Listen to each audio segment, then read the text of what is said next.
Has hablado también de cómo no has podido llorar la muerte de tu perra, Suri, y cómo crees o has llegado a la conclusión o interpretas que tiene algo que ver con tu masculinidad Sí. y con tu Eso es muy socialización duro. de género. Es muy duro. Y sobre esto me parece muy interesante algo Nunca me lo han preguntado, además. algo que dice Bell Hooks en El deseo de cambiar, que no sé si lo has leído, No. pero creo que te gustaría muchísimo, de hecho. Cita a Terrence Real, que es también otra persona que ha teorizado muchísimo sobre masculinidades desde un lugar que yo creo que es bastante constructivo, sin eximir de responsabilidad, pero sin caer en discursos que sean de entrada muy alienantes, innecesariamente alienantes, y habla de cómo muchas veces se habla de cómo se socializa a los hombres en la violencia, pero no se habla también de cómo al final la propia socialización masculina implica una violencia en el sentido de que te está cercenando, te está castrando emocionalmente y de alguna forma lo que está haciendo es impedirte acceder a todo un abanico de emociones. Y no significa que los hombres sean menos emocionales, porque sí que hay emociones que se consideran socialmente aceptables para un hombre muy viril, como es la ira, ¿no? Sí.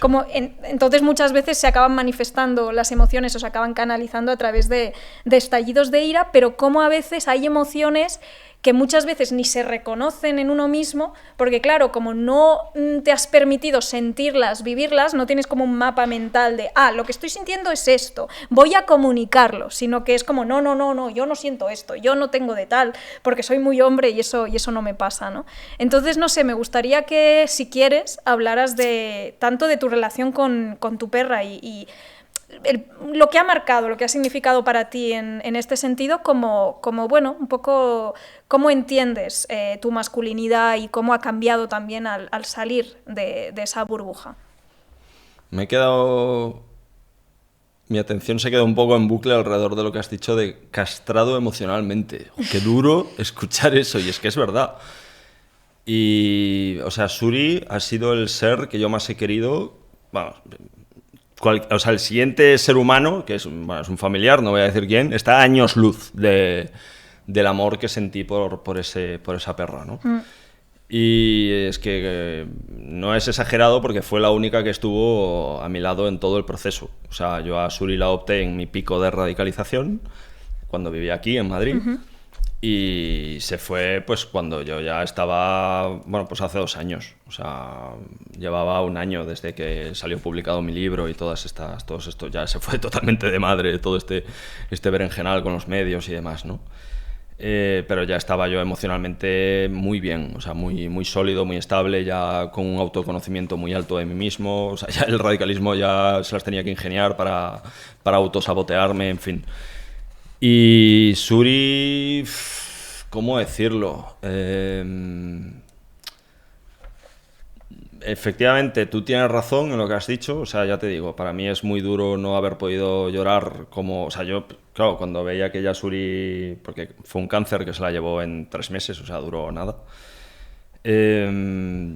Ya veía que no, porque al principio es como que me agarraba, yo que sé, al milagro de no, porque Suri es muy fuerte, tal, pero ya cuando veías que no, que se iba a acabar en cuestión de días, hasta ese momento no había nunca pensado en mi vida sin Suri. O sea, y es cuando ya lo empiezas a visualizar y no sé, piensas, madre mía, no voy a poder superarlo, voy a estar días llorando. Claro, imagínate mi sorpresa cuando ya el día que salí del veterinario, que la tuvimos que eutanasiar, no sentía, o sea, además es que lo recuerdo, lo dejé por escrito, iba a salir en mi nuevo libro, que no sentía nada, tenía un bloqueo emocional total, o sea, y además veía vídeos de Suri y decía, es que esta no es mi perra, o sea, no me transmitía ningún tipo de emoción, o sea, yo creo que estaba hasta en shock por el tema de haberla tenido que matar, porque la tuve que matar, o sea, al dormirla la estás matando, ¿no? Y tardé meses en empezar a reconocer a mi perra en los vídeos y en las fotos. Y recuerdo que tenía como un principio de llanto, pero no iba más. O sea, no, es como que me venían las lágrimas, me asomaban las lágrimas, pero no rompía a llorar. Y a día de hoy no he conseguido romper a llorar. Es como que, claro, es que tú piensas que... Esto es una pregunta que me he empezado a hacer hace relativamente poco, de cuánto de esa masculinidad tóxica, ¿no?, que se dice, es ya una cabeza de playa ganada para el radicalismo en las personas que reproducimos un poco estas... Y hostia, es que mucho. Es como que ya hay un caldo de cultivo, caldo de cultivo sí, donde el propio discurso nazi entra y ya se encuentra el terreno ganado, el terreno sí, conquistado, ¿no? Igual no de una forma tan agresiva como reproducían en el siglo pasado, pues porque no es solo la ideología, sino los tiempos, la sociedad de aquel entonces, etcétera, etcétera. Pero... no sé, en una casa donde te has acostumbrado o te has criado escuchando negros de mierda, a ver, igual estoy exagerando un poco, algo pues un discurso muy crítico con la inmigración, etcétera, etcétera, cuando escuchas estas movidas, pues es como que no se te enciende una alarma en el sentido de, oye, cuidado con este discurso que igual es un poquito racista, no, porque como tú ya tienes interiorizado ese racismo, no te permite identificarlo en esa cosa que estás percibiendo por vez primera, ¿no? Y con el tema de, insisto, esa masculinidad tóxica, es como que ayuda a desactivar las alarmas naturales que de otra forma sí que tendríamos para darnos cuenta de que, oye, cuidado un poco con esto, que esto suena un poco extraño, esto suena un poco violentillo, ¿no? Claro. Esto lo escucha a mí, y esto encaja un poco con esa gente que dices que no tiene amigas. Dices, hostia, esto como lo escuche mi amiga Susana, se va a enfadar un poquillo, ¿no? Es que como Susana, ni Marta, ni Laura existen, pues no tienes amigas a las que ofender un poco con esto, ¿no? Y cómo... Claro, es que hasta hace poco no sabía explicar... es como que mi libro, el nuevo, ha ido adquiriendo forma según lo iba escribiendo, ¿no? Yo, bueno, pues Memorias de un ex-nazi nació cuando no podía más y decidí poner por escrito un poco las emociones que sentía y demás. Y claro, eso fue como quitar un tapón, descubrí que tenía una relación como muy terapéutica con la escritura. Y empecé a escribir, y ahí, en esa amalgama de folios que además fueron escritos a mano y tal, fue donde surgió la idea de publicar algún día un libro, ¿no? Cuando la vida se me hizo bola después de que Suri se fuese y no sabía, o sea, pues eso, un colapso a nivel emocional, de no puedo llorar, quiero llorar, acabo de... Bueno, en fin, pues me puse a escribir. Y ahí surgió la idea de escribir un segundo libro, ¿no? Claro, al principio pues era más un homenaje a Suri, no había nada ahí. Al final ha sido un trabajo de introspección brutal. Sí, era nada, era pues eso, no había eso. De hecho, se lo presenté a una editorial y dijeron, oye, mira, esto es muy bonito, pero no es comercializable, ¿sabes? O sea, no hay nada aquí que le pueda interesar al gran público. Y entonces empecé a darle vueltas y claro, primero me di cuenta de que Suri había sido la única fuente que yo no pude encajar o encorsetar dentro de mi discurso de amor, porque mi madre o mis padres, por ejemplo, no me dieron por perdido en ningún momento y mantuvieron ese contacto estable y se interesaban por mí y hablaban conmigo y eran afectuosos conmigo, pero yo no quería saber nada de ellos porque los consideraba unos borregos, ¿no? Es como que el sistema les había comido la cabeza y entonces es como que ese amor que ellos me lanzaban me rebotaba. Pero Suri no. Suri era como que, bueno, es que los perros son seres amorosos per se, o sea, por naturaleza, ¿no? Y ahí no hay discurso político que valga. Entonces, poco a poco con Suri empecé a ser de una forma que no era con ninguna persona. Esto de, ay, tontita mía, ay, mi cosita tonta. Claro, era así en privado. Claro. En el momento en que empieza a ser así en público, porque así te estás mostrando, en plan, estás rompiendo un poco esa imagen, porque claro, Suri no era un chihuahua, no era un caniche, era un American Stanford, era un perro de aspecto fiero, que además la ley te obliga a llevarlo con bozal, que eso es como que refuerza un poco el aspecto de asesinos que tienen, ¿no? Y fíjate, o sea, ahí es cuando verdaderamente me doy cuenta de la escoria de ser humano que era. O sea, no me doy cuenta de la escoria de ser humano que era pues por rodear a los negros, no. Me doy verdaderamente cuenta porque estuve a punto de volver a mi perra por no ser el perfil de ser fiero, extensión de mí mismo, que yo buscaba cuando adopté a un perro de esas características. O sea, yo me acuerdo de presentársela a mis camaradas, ¿no? Aquí en Colmenar Viejo, que es donde vivía yo, Y se ponía, claro, imagínate, dos tíos súper tatuados, con cara de malos, con el ceño fruncido. Con el ceño fruncido. Sí, yo así salía siempre en las fotos, de hecho. Y presentándole a Suri, y Suri, en cuanto se acercaba a mi colega a acariciarla, se ponía a hacer la croqueta, a darle besos en la mano, y yo tirando de ella, pero Suri, ¿pero qué haces? Pero mierda de perro, no sé qué. Pues porque era una perra amorosa, o sea, yo quería que se mostrase, pues, que le mordiese la mano, que se tirase a por él. Que intimidara. Sí, que intimidara, ¿no? Y bueno, al final pues sí que me la quedé y bueno, pues poco a poco, al final no te das cuenta de esas cosas. Supongo que en algún momento me empecé a mostrar vulnerable ante los demás con ellas. Y en el libro, el nuevo, ahora como lo estoy escribiendo ahora, que ya llevo 3 años con él, o sea, Memorias de un Snazi, tardé 5 años en escribirlo, yo creo que voy a tardar más aún, porque llevo 3 y no he llegado ni a la mitad. Y el libro lo estoy escribiendo, o sea, mira que yo escribí el programa político de Alianza Nacional en su día, pues este libro es más nazi que ese programa, ¿vale? O sea, y empiezo a escribirlo en el momento que me termino el tatuaje de la espalda. O sea, lo cuenta todo esa persona.